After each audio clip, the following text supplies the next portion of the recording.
안녕하세요. 인생고개입니다. 오늘 또 우리 주변에서 일어나는 사람 사는 이야기로 인생고개를 넘어가 볼까 합니다. 어머님, 운동 가세요? 우리가 살만한 집이 있나 싶어서 한번 나와 봤는데 어디 참한 집이 있겠는겨? 왜요? 이사하시려고요? 이제 뭐 자식도 시집 장가 다 보내고 우리 둘이 살 거니까 뭐 쪼맨한 집 있으면 한번 옮겨보려고. 26평이나 그것보다도 작아도 된다. 지금은 어디에 살고 계시는데요? 지금은 자식하고 함께 사는데 며느리 보기가 좀 그렇다. 어머니 많이 불편하신 모양이다. 그런데 지금 할아버지 건강이 안 좋아 보이는데 이사를 해야 하는 이유라도 있나요? 말도 마소. 요즘 젊은 것들은 부모 보기를 개똥같이 봐서 속이 상해서 못 살겠는기라. 내 집인데 이것들이 나가지도 안 하고 어쩌겠노. 우리가 나와야지. 아이고 그렇구나. 하지만 앞으로 할아버지가 건강이 더 안 좋아지고 어머님도 몸이 불편해지면 어쩌려고요? 떨어져 살던 사람도 자식 옆으로 오는데 나이 들면 그래도 자식 옆이 더 좋지 않을까요? 그때는 우리 둘이 손잡고 요양병원에 들어가면 되지 뭐. 살 동안만이라도 문디 콧구멍만 해도 마음 편하게 한번 살아볼람도. 자식과 같이 살아도 요즘 세상에 아프면 전부 요양병원에 가야 하는데 어느 자식놈 하나가 같이 살자는 자식도 없을 끼고 병원 가는 게 속 편한 세상 아인겨. 할머니 요양병원에 가실 때 자식 손잡고 들어가시는 게 그래도 행복할 겁니다. 그러지 마시고 할머니 잠시 저하고 놀다 집으로 들어가세요. 저도 가끔 이런 생각을 하는데요. 부부가 살면서 한날 한시에 죽을 수는 없잖아요. 언젠가는 한 사람이 먼저 세상 떠나면 한 사람만 남을 거잖아. 그때 난 누구하고 어디서 살까 하는 그런 생각을 해볼 때가 있었어요. 나는 절대로 자식하고는 안 살고 싶대. 내 손으로 밥 먹을 수 있으면 난 혼자 살란다. 저도 혼자 살 것 같아요. 혼자 살려면 건강해야 되고 돈이 있어야 되는데 할머니 돈 많으세요?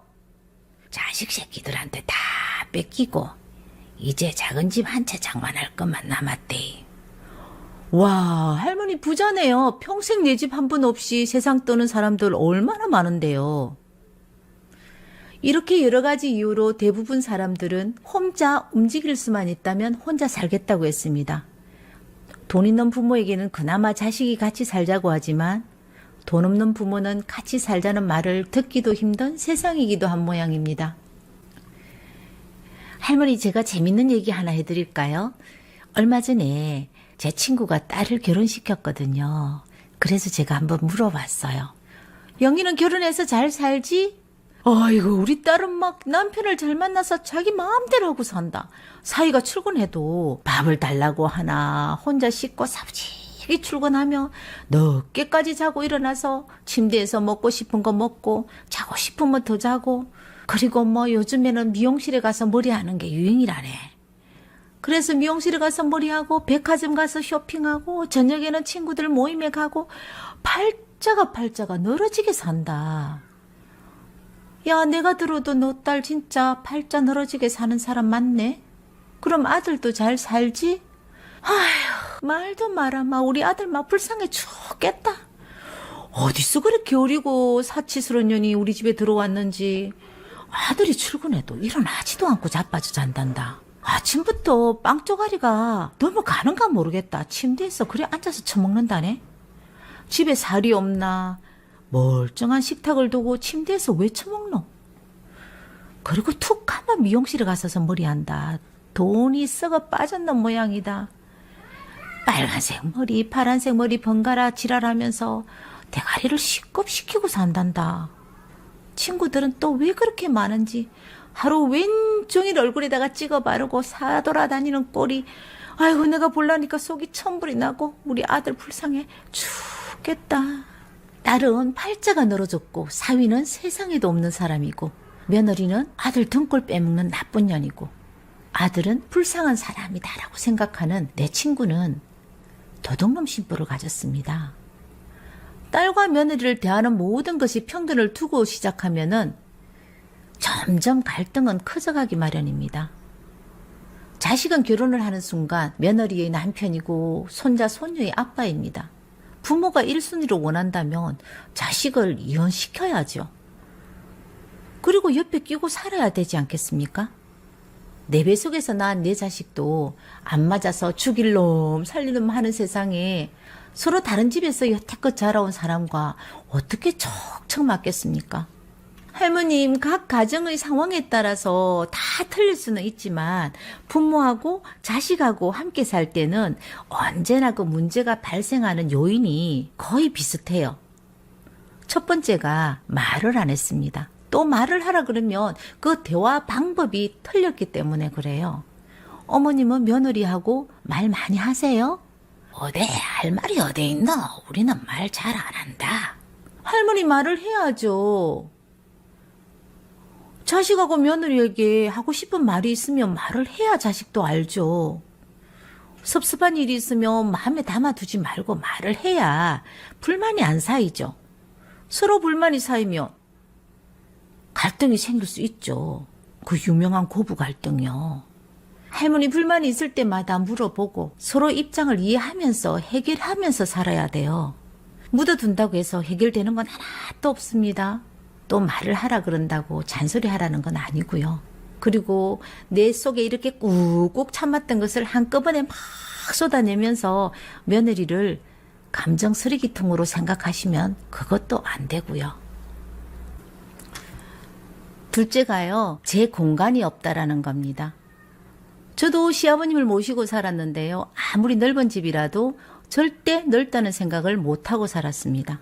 내가 가는 곳마다 내 눈이 멈추는 곳마다 언제나 아버님이 계셨는데 어떻게 넓은 집이에요? 좁은 집이죠? 가족이 한 집에 살다 보면 개인 공간은 있을 수 없어요. 속옷 차림으로 집안을 다닐 수 없는 것도 불편하고요. 외출이라고 하려면 눈치를 보면서 해야 하니까 그것도 불편하고요. 자식은 부모가 일찍 일어나서 주방에서 움직이는 소리도 짜증이 납니다. 아이고 연연 빨리 일어나라. 지금 시간이 몇 시인데 아직까지 자빠지 자노. 잔소리를 안 했지만 그게 잔소리로 들린다고요. 부모는 자식이 늦은 시간까지 자지 않고 움직이는 소리가 심기를 불편하게 만들죠. 같은 공간에서 다른 생활을 하기 때문에 발생하는 요인이 또 충돌로 꽝 하고 일어나죠. 세 번째는요, 집안일이 분담이 되지 않아서 일어납니다. 할머니는 집안일 좀 도와주세요. 늙어서 일도 못한다. 나도 안 치우고 며느리도 일하러 다닌다고 잘 안 치워서 집이 많이 추접다. 가족들이 한 집에서 살 때는 일을 분담해서 해야 돼요. 일을 분담하지 않으면 한 사람이 모든 일을 맡아서 하게 되고 일하는 사람은 당연하게 지치기 마련이잖아요. 자식과 함께 사려면 손자도 봐주고요. 자신이 사용하는 방도 화장실도 직접 좀 쓸고 닦고 하고요. 일정 부분을 분담해서 해주셔야 됩니다. 왜 나만 척을 하고 일을 해야 돼? 나 도저히 이제 더 이상은 못하겠다라는 불만이 생기면 충돌이 또 꽝꽝 하고 생기기 마련입니다. 넷째는 가족이 많으면 생활비가 늘어나잖아요. 그렇기 때문에 거기서 오는 문제가 생깁니다. 가족이 많으면 많을수록 생활비와 모든 비용이 많이 들잖아요. 경제력이 없는 부모님들과 자식 간에도 문제가 많지만 부모에게서 독립하지 못한 채 부모님에게서 기생하면서 살아가는 자식도 요즘 많거든요. 어떻게 할머님은 생활비 자식에게 좀 보태주시나요? 요즘은 자식이 부모를 부양하는 시대에 아니거든요.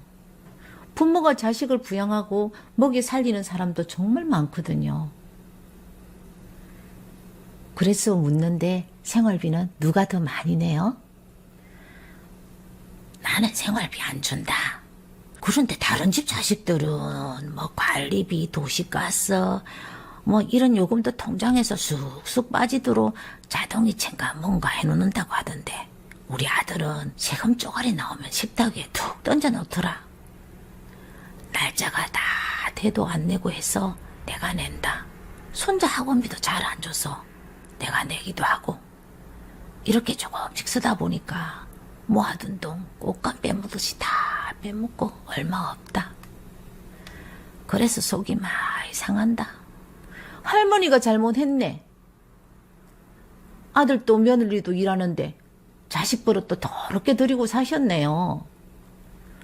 이런 말에서 속상하시죠? 내가 답답해서 하는 얘기입니다. 그럼 할머니 아들은 돈 벌어서 어디 쓴다고 해요? 그렇게 나도 잘 모르겠다.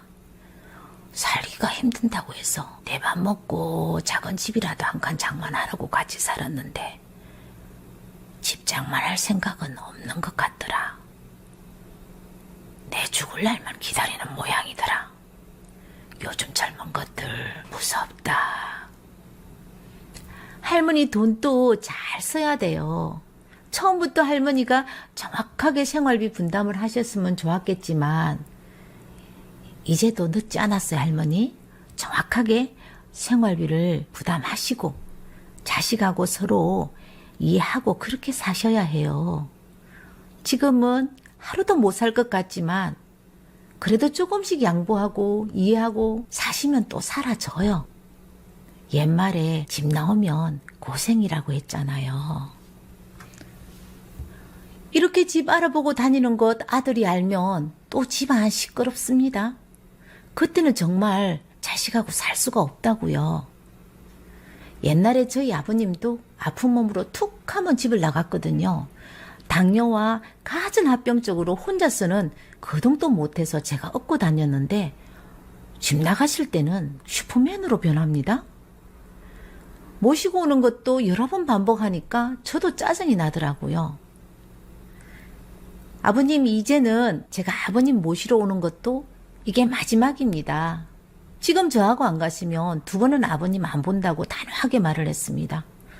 첫째도 둘째도 모두 아버님 못 모시겠다고 했는데 이제 남았는 자식이 저밖에 없는데 저도 이번에 같이 안 가시면 기다리지 않고 갈 겁니다. 협박이 통했는지 아버님은 제 등에 업혀서 집으로 돌아오셨고 내 고생은 돌아가실 때까지 계속되었거든요. 그런데 이제는 세월이 많이 바뀌었잖아요. 할머니도 며느리가 불편하고 마음에 안 드시겠지만 함께 사는 며느리도 힘들어요. 할머니가 조금 맞추면서 사셔야 합니다. 할머니, 며느리가 좀 미운 짓을 해도 삐치거나 비난하지 말고 이해하고 좀 틀린 말을 해도 가끔씩 네 말이 맞다, 네 말이 맞다 장단을 맞추고 살아야 합니다. 세상사 모두 마음먹기 나름이거든요. 그리고 어떤 갈등이 생기면 며느리 입장에서 바라보는 것도 해야 합니다. 그래야만 상대방의 입장을 이해할 수가 있죠. 집 마련할 돈 있으면 며느리 용돈 가끔 줘보세요. 그리고 가끔 딸내도 가고요. 그래야 며느리도 숨을 좀 쉬죠. 우리 못난 아들 만나서 네가 고생이 많다며 고맙다는 표현도 하시고 사세요. 세상 사는 거 어느 집 할 것 없이 다 똑같습니다. 우리가 살아가면서 일어나는 일들은 각 가정마다 다른 점도 있겠지만 공통된 점도 있습니다. 좀 더 넓은 마음과 서로 존중하며 대화로 바라보는 관점의 변화는 부모 자식 사이에도 분명 필요합니다. 오늘 하루도 행복하시고요. 인생 고개를 함께 넘어주신 분께 감사드립니다. 저는 우리 주변에서 흔히 일어나는 사연으로 다음 영상에서 찾아뵙겠습니다. 감사합니다.